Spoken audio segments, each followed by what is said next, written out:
Hello friends, आज हम आप लोगों के लिए लेकर आए यूपी परीक्षा में यूपी में जो परीक्षा यूपी ट्रिपल एससी द्वारा कराई जाती यूपी पेट और TET, UP TET, super TET, C TET की जितनी भी परीक्षाएं हैं इसमें मैथ के जो क्वेश्चन पूछे जाते हैं कंपटीशन के, चाहे रेलवे का हो चाहे आपका एसएससी के, सभी में मैथ्स के क्वेश्चन का रिवीजन करने के लिए एक मैथ की सीरीज हम लेकर आए हैं, जिसमें पर डे के आपके 10 क्वेश्चन मिलेंगे। हर दिन आपको 10-10 क्वेश्चन का एक सीरीज मिलेगा। इसमें आपका आज का पहला क्वेश्चन है पाई है।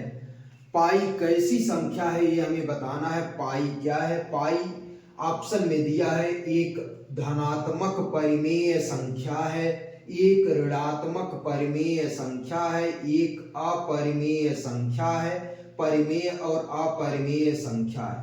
तो आपको याद रखना है, जब भी क्वेश्चन आ जाए पाई क्या है, एक अपरिमेय संख्या है। पाई एक अपरिमेय संख्या है। पाई का मान क्या होता है? पाई का मान 3.14 होता है। पाई का मान 22/7 होता है। पाई एक अपरिमेय संख्या है, लेकिन अगर कहीं पाई का मान दे दिया तो ये परिमेय संख्या है। पाई का मान जब भी दिया रहे 3.14 या 22/7, तो ये दोनों क्या है, परिमेय संख्या है। जब भी पाई का मान दे रखा हो 3.14 तो ये क्या है, एक परिमेय संख्या है। 22/7 भी एक परिमेय संख्या है। पाई का मान अंश में अगर हम पता करें तो पाई पाई बराबर 180 रेडियन होता है। पाई रेडियन बराबर 180 अंश होता है। पाई का मान डिग्री में हम पता करें तो पाई रेडियन बराबर पाई रेडियन बराबर 180 अंश। तो पहले क्वेश्चन का आंसर हो गया, पाई एक अपरिमेय संख्या है। दूसरा क्वेश्चन है 1.3 पर बार लगा है का मान ज्ञात कीजिए। 1.3 का मान ज्ञात कीजिए। ऐसे लिखा है 1.3 पर बार लगाया हुआ है, इसका हमसे मान पूछ रहा है। तो हम क्या करते हैं, 1.3 बार इसको लिख सकते हैं, अलग अलग लिखेंगे तो। और जिस संख्या पर बार लगा होता है उसको हटाने के लिए, बार को हटाने के लिए बटा 9 कर देते हैं। जितने संख्याओं पर बार लगा होता है उतने के अपान 9 कर देते हैं। 2 संख्याओं पर बार लगा होता तो 2 9 नीचे कर देते, 99। अब इसी को हल कर लेंगे। 3 1 कम 3, 3 3 का 9, कितना आया, 1/1/3 आ गया। हल कर लेंगे, 3 1 कम 3, 1 4/3। तो पहले का आंसर आ गया, दूसरे का 4/3। फिर से समझ लेते, 1.3 बार लिखा हुआ था तो 1.3 बार को लिख सकते, 1.3 पर बार लगा सकते हैं। एक वैसे ही लिख देंगे, 3 पर बार लगाया हुआ है तो इसको लिख सकते हैं 3/9। 3/9 काट देंगे, 1/3 आ जाएगा, जोड़ लेंगे, 3 1 कम 3 3 1 कम 3 1 4/3। इसका आंसर आ गया 4/3। अगला लिखा है, निम्न में से सबसे छोटी भिन्न है। हमें 4 भिन्न दिया हुआ है, इसमें हमसे पूछ रहा है कि सबसे छोटी भिन्न है। क्या करेंगे, देखिए 24/25 दिया है, 10/11 दिया है, 99/100 दिया है, 68/69 दिया हुआ है। हमें इन चारों भिन्न में से पूछ रहा है कि सबसे छोटी भिन्न है। तो एक तो प्रक्रिया है कि हम सबको भाग दे लें, दशमलव में कर लें और हम पता कर लेंगे जो दशमलव में जो सबसे छोटा होगा उसको सबसे छोटी संख्या बता देंगे, सबसे छोटी भिन्न बता देंगे। पहला मेथड। अगर लॉन्ग मेथड पर हम जाए तो दशमलव में इसको लिख लेंगे, सबसे छोटा जो आएगा वही सबसे छोटी भिन्न हो जाएगी, सबको दशमलव में बदल दें। दूसरा मेथड हम क्या करेंगे, पहले देखेंगे कि दोनों सभी भिन्नों के अंश और हर का अंतर अगर समान है। देखिए 24 1 25, 10 1 11, 99 1 100, 68 1 69, मतलब सभी भिन्नों का अंतर समान है। सभी भिन्न के अंश और हर का अंतर समान है। जब भिन्नों के अंश और हर का अंतर समान होता है तो अंश में छोटी जो भिन्न होती है सबसे छोटी भिन्न होती है और अंश में बड़ी भिन्न सबसे बड़ी भिन्न होती है। अगर हमने क्या बताया कि जो है अंश और हर का अंतर देख लेते हैं, अगर सभी भिन्नों का समान है तो सभी भिन्नों का अंतर एक एक है अंश हर का, अर्थात अंश में जो भिन्न सबसे छोटी होगी वो अंश में जो भिन्न छोटी होगी वो सबसे छोटी भिन्न होगी। तो देखिए अंश में इसमें 24 है, इसमें 10 है, इसमें जो है 99 है, इसमें 68 है। तो अंश में सबसे छोटी भिन्न 10 है, इसलिए इस भिन्न का अंतर हो गया 10/11। तो इस भिन्न की सबसे छोटी भिन्न आ गई 10/11। अंश में सबसे छोटी भिन्न होती है, और सबसे बड़ी भिन्न पूछता तो 99/100 हो जाता। सबसे बड़ी भिन्न अगर हमसे पूछता तो 99/100। अगला है संख्या 720 के अभाज्य गुणनखंड है। 720 के अभाज्य गुणनखंड हमसे पूछ रहा। संख्या 720 के अभाज्य गुणनखंड। तो संख्या 720 को काट लेंगे, अभाज्य गुणनखंड 2 से काटेंगे तो 2 तिहाई 6, 2 छक 12, 360 आ गया, फिर 2 से 180 आ गया, फिर 2 से काट लेंगे, एक आपका आ गया 9, 2 9 18, 90 आ गया, फिर 2 से काटेंगे 45, 3 से काटेंगे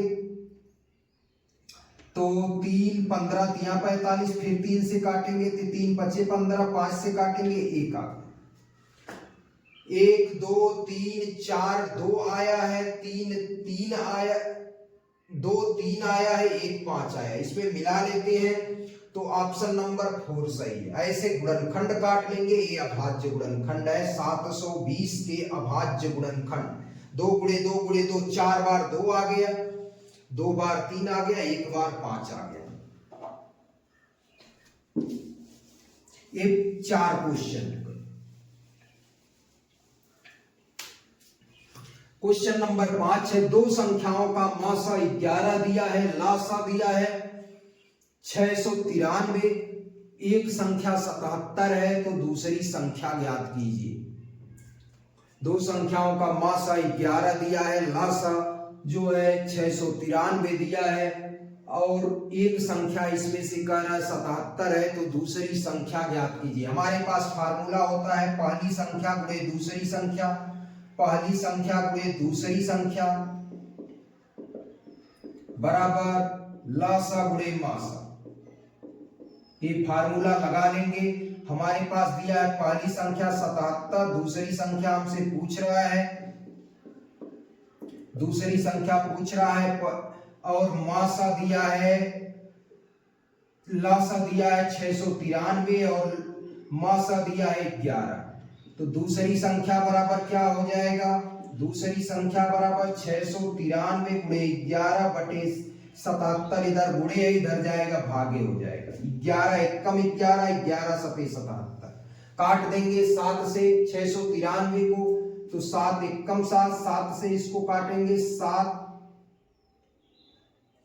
7 9 63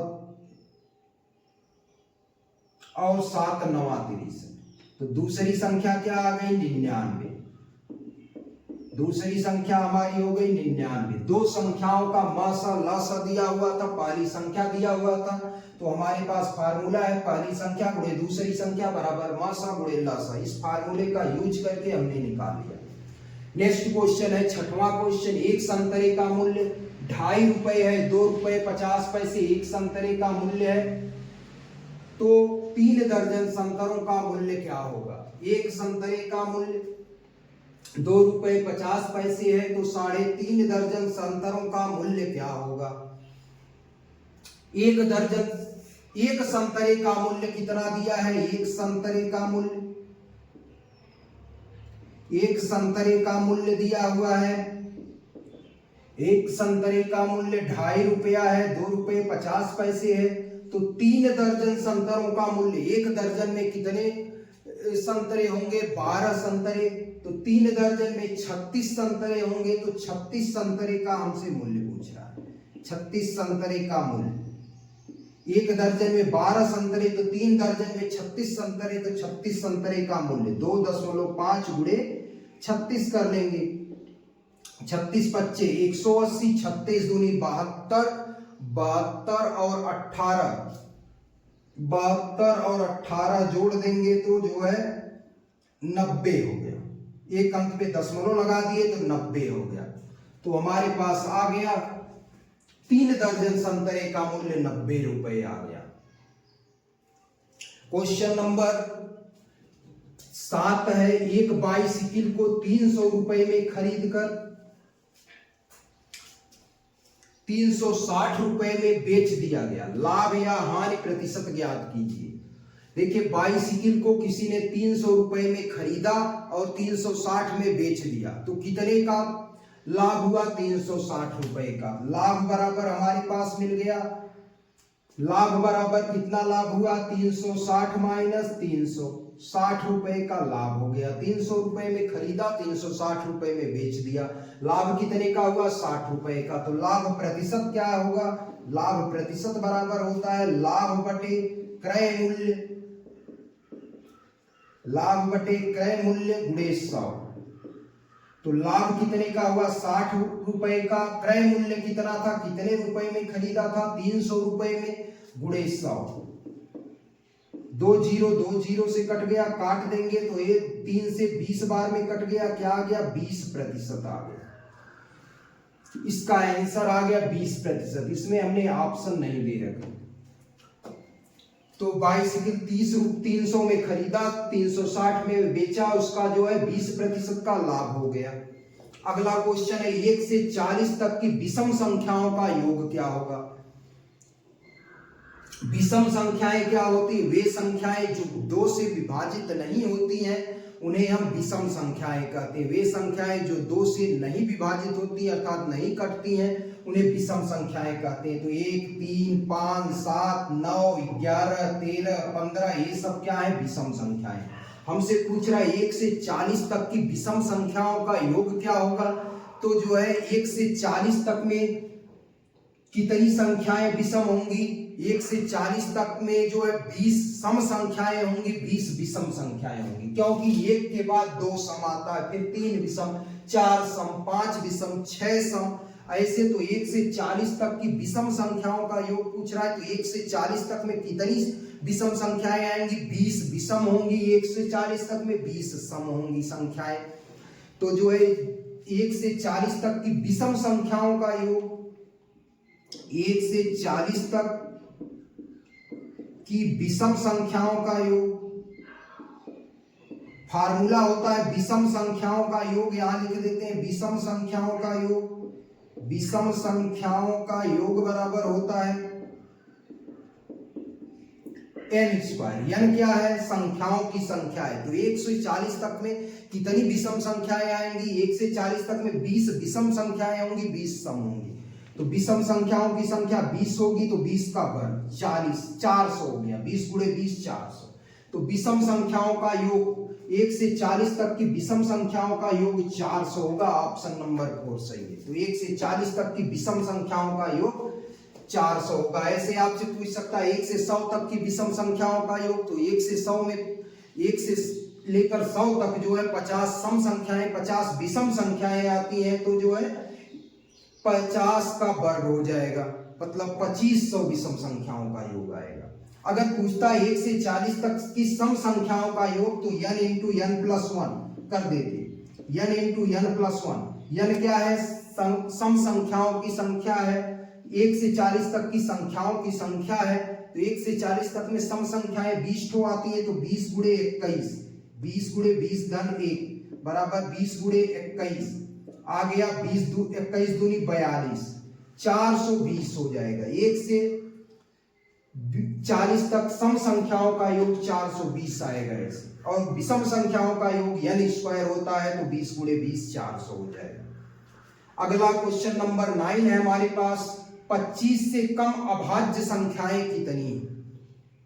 25 से कम अभाज्य संख्याएं कितनी? वे संख्याएं जो एक और स्वयं के अतिरिक्त किसी और से विभाजित न हो उसे अभाज्य संख्याएं कहते हैं। अभाज्य संख्याएं कौन सी होती है?